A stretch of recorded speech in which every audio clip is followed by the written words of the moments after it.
and welcome to another Mod, Deep and Meaningful. We are the Museum of Discovery and we are in Adelaide on North Terrace adjacent to Moffat Street Bridge. So in the future when we reopen, please come and visit us.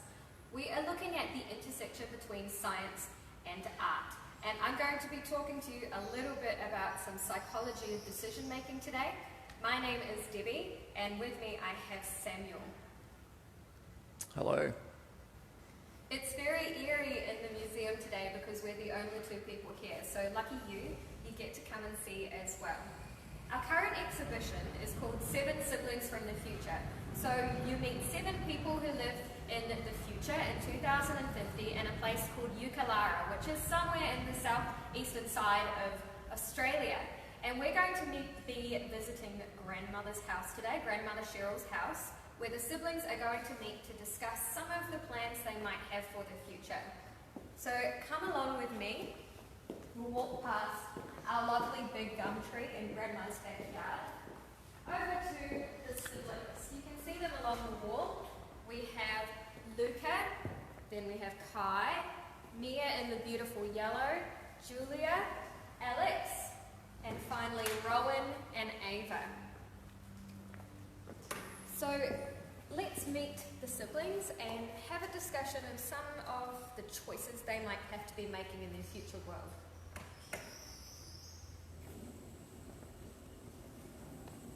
You're in charge of your dreams. Eucalara is all this and much more.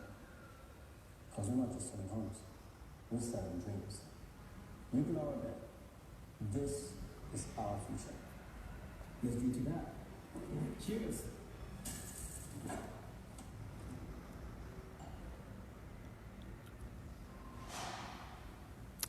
Classic sibling get-together. My siblings' reaction to the Eucalara proposal was intense. I understand that demolishing great-grandmother's house is sad, but it's a bit harsh to call me a bulldozer. Great-grandmother's house will not be demolished. I have to tell Luca. Luca's plan might be a little old-fashioned. Who needs a marina when you can have a sleeping pod and virtual reality? Why don't my siblings understand how great the marina idea is? I mean, it could make all our dreams come true. Anyway, today, I'm signing Eucalara Bay's first sponsor.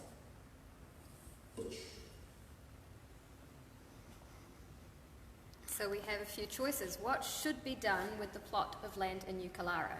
Build the marina because it allows each sibling to follow their dreams. Only build the marina if it's adaptable to different income levels and needs. Or protect great-grandmother's house and the spirit of Eucalara. Feel free to shout out suggestions as we go along.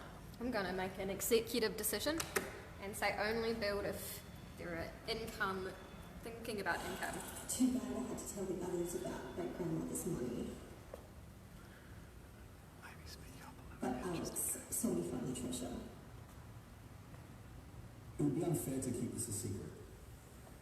Besides, I am warming up to the idea of Luca's marina. With this money, we can build homes for immigrants. And a casino. No. I think we should buy the adjoining gully. It has some of the only remaining natural springs. Fresh water is going to be worth its weight in gold. I promise to share the money with the others, as long as I can keep 20% to invest in opening in our restaurant. Why did I only ask for 20%?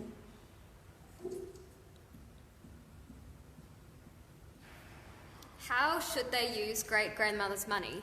Finders keepers, Mia should keep 20% and the rest can be used for the common good. Invest in the marina, building homes for the new immigrants, or buy additional land nearby, taking advantage of the natural springs.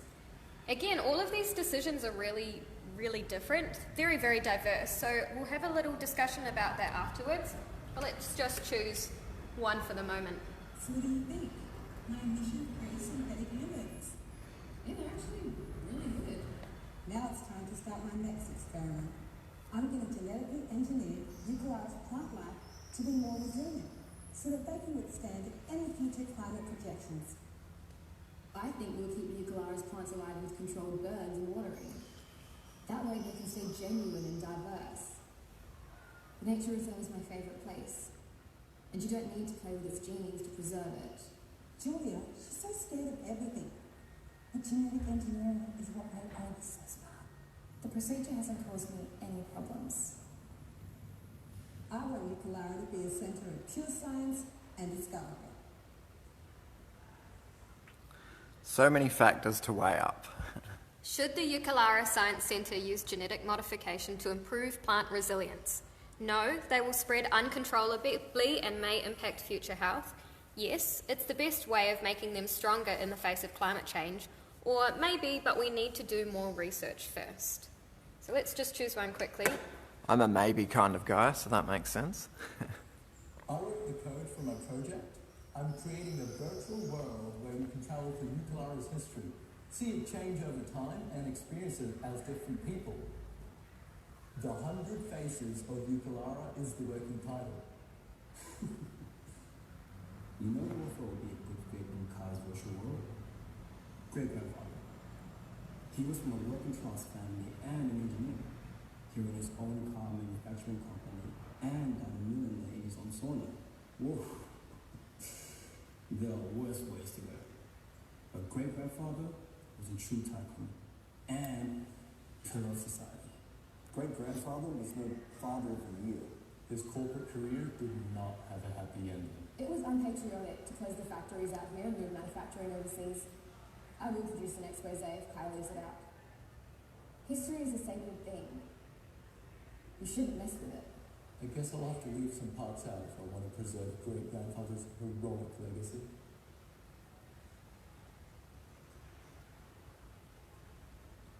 Is it acceptable to leave some things unmentioned to make history sound better? Yes, we know, as history is not explicitly true anyway. Maybe, but only if it makes the story sound better, or no, history is important and we shouldn't change it. We've gone no on that one.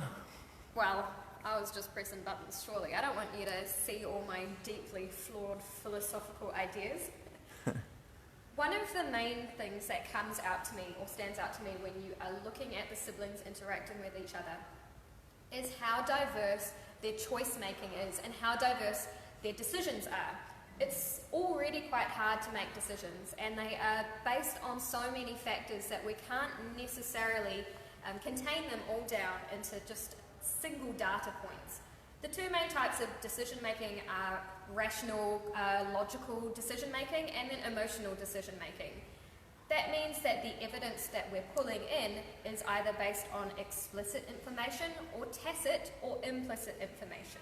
So explicit information would be something like, we know where exactly on the map Eucalara Bay is, or Eucalara is.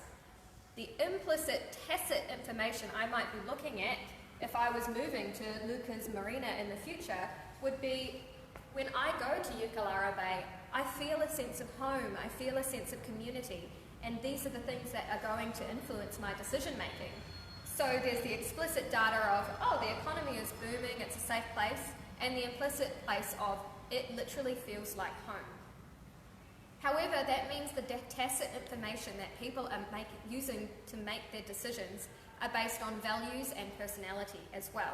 And we already know that the siblings have highly diverse personalities and values. So while they might agree that having a place for climate refugees is a great idea, the tacit information that goes into deciding whether that should be built on grandma's plot of land is highly diverse.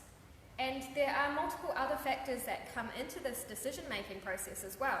So you might have heard in marketing, people use they talk about the illusion of choice, where you might have 3 different examples of something and you can choose one of them. People like having choice. They don't want to be forced into one specific way of thinking. They want to be able to make that decision. However, when you go beyond that and you have too much choice, people can often become paralyzed with choice. The way to think about it is, if we have 2 decisions and we say you can choose option 1 or option 2, there's a 50% chance you're right. However, if you have 100 options, there's only a 1% chance that you'll be right. And people get paralyzed in this and get decision-making paralysis.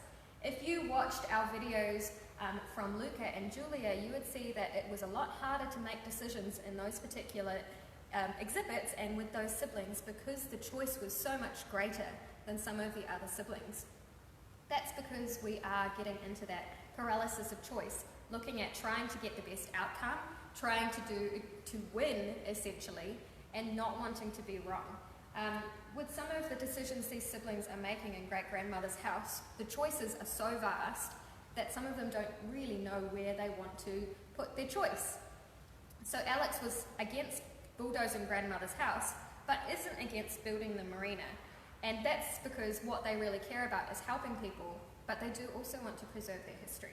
It's a bit of a contradiction. It is a bit of a contradiction, and this is another thing that I find really fascinating. There is a certain paradox when it comes to decision making in science. So science is based on the idea of logical thinking, putting logical facts, explicit information together to come to a hypothesis. However, when we are in a high pressure, high stakes, very, very timely situation where we need to pump out information fast and make a decision really, really quickly based on that, we often switch over from our logical thinking to our intuitive thinking. So for example, somebody in an emergency situation, a doctor or a surgeon, predominantly in those situations, is using their intuition. That's not to say they're not being logical, they 100% are, but it means that the logical processing that goes into making these decisions happened before. It would have happened during medical school, it would have happened from an accumulation of multiple surgeries, but in that moment, all of that logical thought that they went through before is now being manifested as a quick intuitive decision. So in these situations as well, the first time Luca comes and says, hey, I'm going to build the marina, I'm going to build it by this time, the siblings might make quite a different decision because they're basing it on an intuition, as well as values and personalities. Psychology aside, of course, there is also neurological and physiological reasons that go into our decision-making as well. So emotion is a really big one that comes into our decision-making. Emotion is not something that only happens in the brain. Different emotions will allow the production of different hormones that affect your physiology and your physiological stasis within your body, how your body is balanced. So if we are very, very scared, for example, sometimes people will paralyze in fear. That is a physiological response to a psychological emotion. But not only that, it means that there is an interplay between how our body is reacting to something that goes into the psychology of decision making as well. So for example, Mia is making a very emotional decision as soon as they find the gold. They say, oh, this is mine, this is fantastic, goes into the decision making. The joy that they feel, the possibility of fulfilling their specific dream, goes into the decision making in that moment.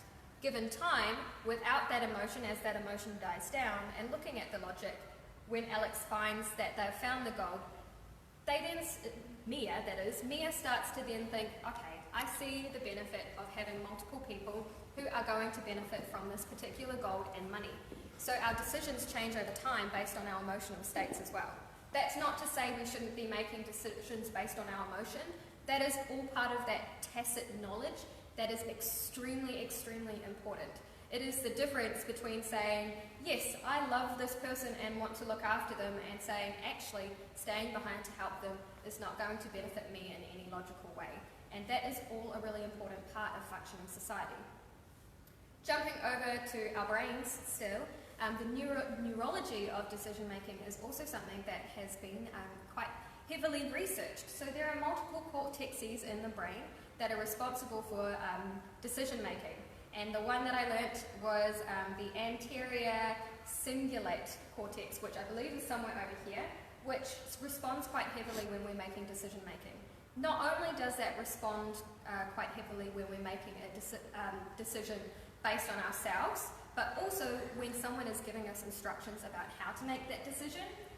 Impairments to that particular cortex, the ACC, lead to people having impaired decision making. So research into macaque monkeys, I believe, has shown that when this part of the brain is damaged, they have a lot more trouble choosing what kind of foods to eat, to forage, and making those kind of decisions. So there is this very complex system of neurons, the brain, our physiological emotional state, all of the social conditioning that goes into our personality and our values. And that's also something that can't be ignored. Social conditioning.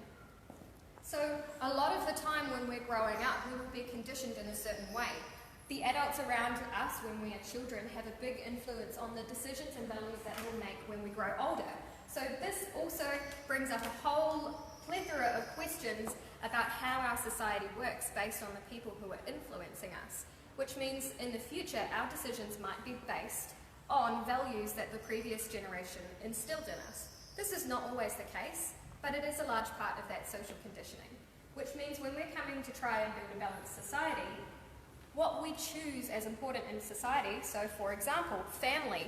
In a lot of cultures, family is at the top of priority list of that particular country due to social conditioning. There's nothing wrong with that social conditioning, it's really important, but it's very much a cultural decision making of what is valued.